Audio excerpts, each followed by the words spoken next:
Hello and welcome to Geek and Seek. We talk a lot about magic stuff here. Sometimes we talk about other stuff. Welcome. I don't know if you guys realize this, but we're only 1 week away from Halloween. We also haven't done a top 10 video lately, and the algorithm likes top 10 videos, so I thought, why not?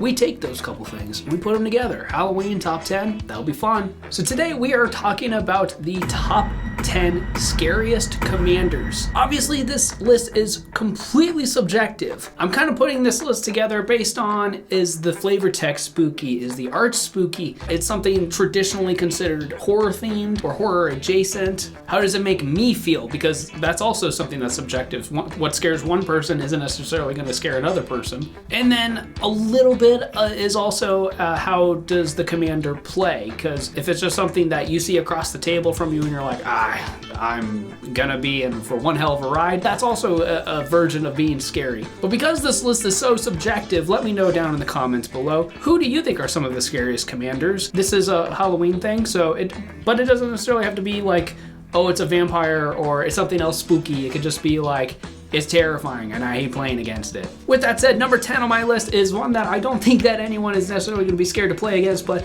flavor text hits me in the feels. Yumiji, Who Bears the Way. This is from Champion of Kamigawa. It's traditionally known as one of the worst sets of all time. Non-powerful commanders, a lot of legendaries, but I actually think this card is kind of cool. It says whenever a legendary permanent other than Yumiji, Who Bears the Way, is put into a graveyard from play, return that card to its owner's hand. Now it's a 4/4 for 7 mana with that effect. Not very powerful, and especially since it's in mono white, which I actually think mono white's a lot better than people give it credit for these days. But overall, not a very powerful commander, but this flavor text, listen to this. As I died, I rejoiced. I would see my family again, but then I woke up back on the battlefield, back in Kamigawa, back in hell.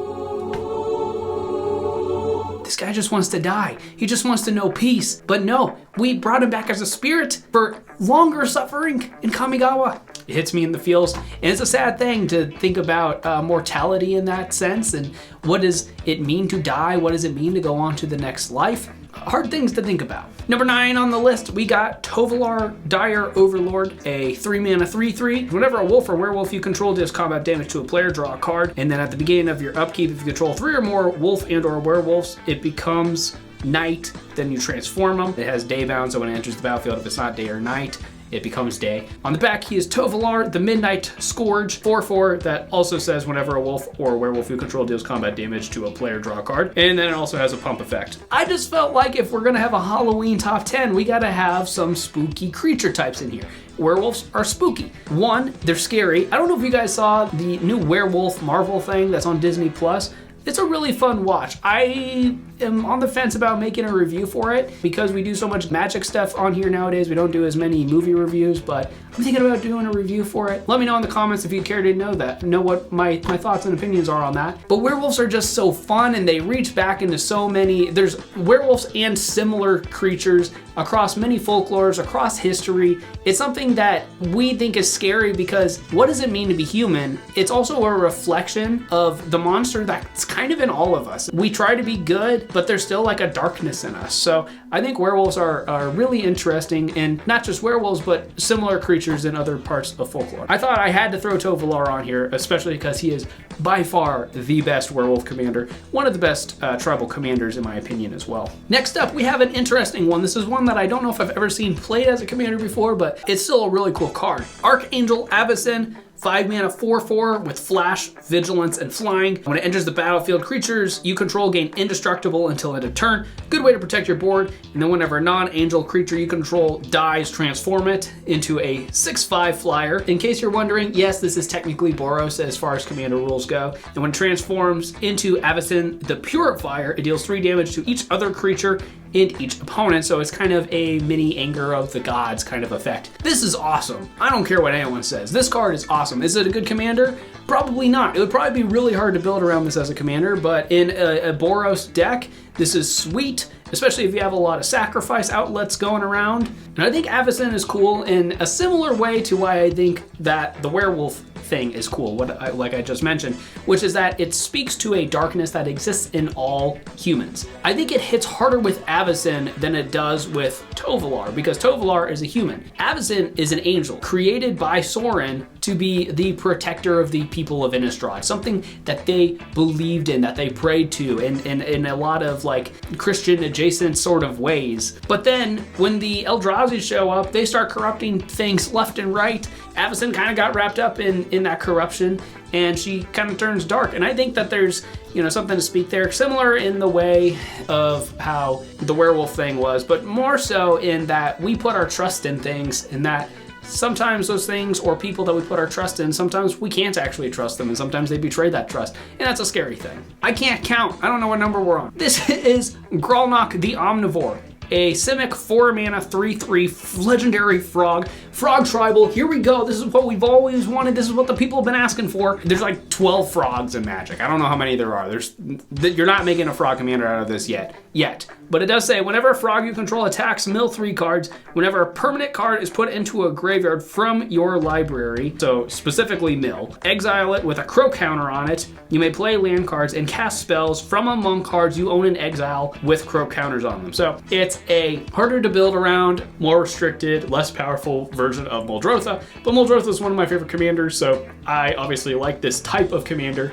And the fact that it's frog tribal is also hilarious. But look at that art. There is a arm hanging out of its mouth. It ate someone. It is in the process of digesting someone. And you can kind of see the glow as that person is dying and dissolving in its gut. Obviously, a lot of these cards that I'm talking about are from Innistrad because Innistrad is a horror-themed plane. I thought about doing a video about why Innistrad is so awesome instead of this video, but Sam over at Ristic Studies made a video about that whenever these sets came out last year, whatever. He kind of put it into words better than I think anyone else could, so I'll link that up here. Go watch that video. It's awesome. Humans are so small in the grand scheme of life, and there are things that are always out to get us. I don't think most of us are worried about giant frogs coming and eating us, but you know. Number 6, we have Attraxa Praetor's Voice. It says Angel Horror on here, but the Oracle text does say that she is also Phyrexian.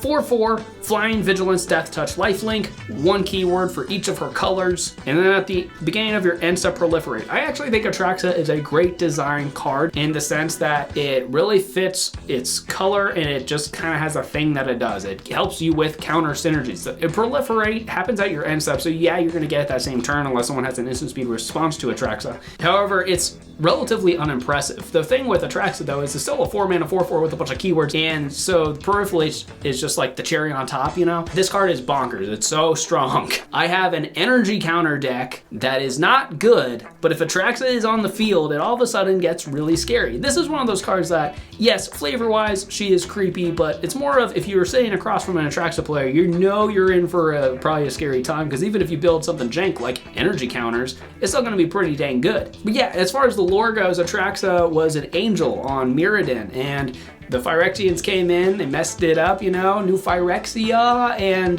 they liked her. And they were like, let's complete her because we like her. The reason that she is not red, as far as the lore goes, is because good old Urbrask was like, nah, dude, I don't like this idea. So Urbrask is kind of a wimp when it comes to the rest of the Phyrexians, but that's also why he's kind of cool. But I think that kind of goes in line with Avazin. There's a recurring theme here on what I think is scary and not scary, which is the corruption of the human heart and the corruption of what things are that are meant to be pure. I started that sentence better than I let on. Good turn bad. That's what I'm trying to get at here. Hey, we are halfway through this video, and if you didn't know, we have a new Commander gameplay series called Upkeep. We have the first episode out now. The after show comes out this upcoming Friday. Every other week, new episode. On those in-between weeks, we have the after show. We're gonna talk about decks. You're gonna see a lot of cool Commander. A lot of you guys are new because you saw that video and you subscribed because of that video. So if you're new, hey, what's up? Share it with your friends. Hope you guys enjoy. It's gonna be a lot of fun. Check that video out if you haven't, and if you have, make sure you're subscribed so you're gonna see more stuff like that. More stuff like this. Back to the video. Number 5 on the list is Emrakul the Promised End. I have never seen someone use this as a commander, but it is a legendary creature and it's terrifying. 13 mana Eldrazi. It costs 1 less to cast for each card type among cards in your graveyard. I have seen Emrakul get cast for whatever the bare minimum. I think it's 7, or is it 8? I don't remember. It doesn't matter. I can't math. Whenever you cast this spell, you gain control of target opponent during that player's next turn. After that turn, that player takes an extra turn. It has flying, trample, protection from instants, so it's very hard to get rid of. A lot of the premium removal can't hit it. Beast Within, Generous Gift, Swords to Plowshare. These cards, not gonna cut it. The Eldrazi in general, especially when they come to Innistrad, are so terrifying because people lose their will. They lose their free will, their ability to control themselves, and now they are part of a hive mind. So watch out for what Elon Musk is trying to do with those computer chips he's trying to put in your brains, because I don't think it would get this bad, but it could get bad. And her flavor text is an enigma as vexing as life itself.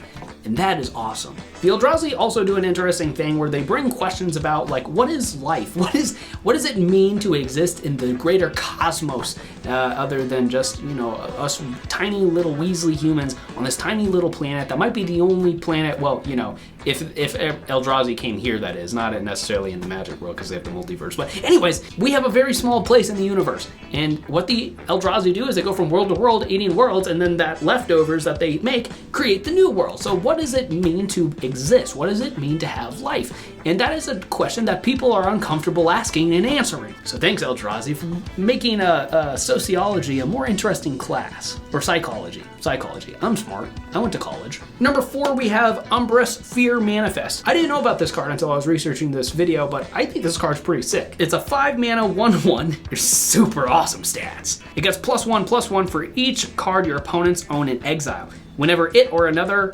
nightmare or horror enters the battlefield under your control, target opponent exiles cards from the top of their library until they exile a land card. This is a really interesting build around because it's kind of a tribal build in you're playing a bunch of hordes, you're playing a bunch of nightmares. That's pretty scary, which is the point of this video. And it's also got like a way to make Umbra so large that it can just start killing people so fast. It gets so big so fast. You could easily start killing people with commander damage with this if you get to start chaining multiple spells together. Now, besides it being a nightmare horror and it incentivizes you to play more nightmares and more horrors, I'm pretty sure I've seen this thing in my dreams before.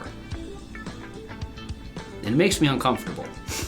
Number 3, we have Edgar Markov. This is the original Innistrad vampire, literally the first one. He was like some kind of magician or something, and he accidentally corrupted himself, and boom, vampires are a thing now. And this guy is old. He is like 7,000 years old. Let's not talk about the new Edgar, the one from Crimson Vow, because that Edgar not only is not very good, but he's showing his age. But original Edgar Markov, the one from the pre-con, which you talk about scary, look at that price tag.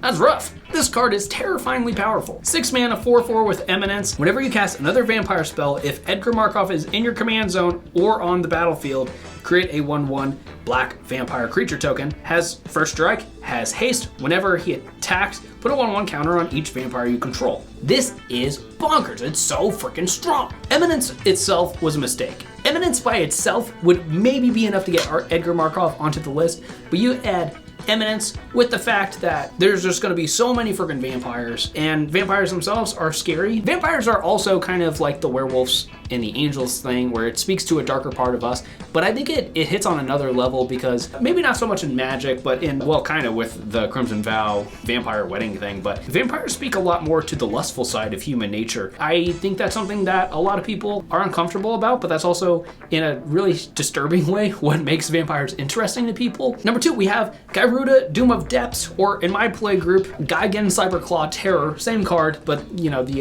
Godzilla extra art treatment thing. Legendary Demon Kraken with Companion. Your starting deck contains only cards with even converted mana cost, 6/6. I don't think it would actually be hard to play with this as your companion if this is like the style of deck you're trying to go with, but I have found that just this being at the helm of your deck is very powerful. When Garuda enters the battlefield, each player puts the top 4 cards of their library into their graveyard, put a creature card with an even converted mana cost from among those cards onto the battlefield under your control. This is terrifying in multiple ways. 1, it's a demon. Demons are inherently terrifying because they are the purest form of evil and corruption in the universe. It's a Kraken, which is underwater, and I hate the ocean. You will never catch me on a submarine. You will never find me on a boat. I don't really like to swim either. Baths kind of scare me too, if I'm being honest. I just don't like the water. And then in a gameplay perspective, it's stealing everyone's crap. If you're the Garuda player, you already have a bunch of strong, even converted mana cost cards. So if you don't hit anything really game-breaking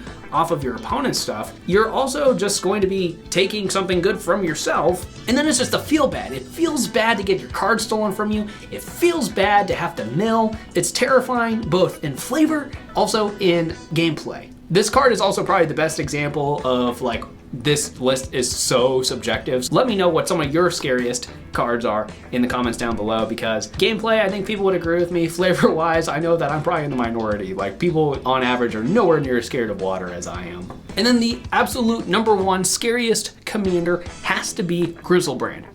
Oh, he's banned? That's a good idea. That would be terrible. I actually almost had Garuda as my number one, but number one is gonna be Ludovics Opus.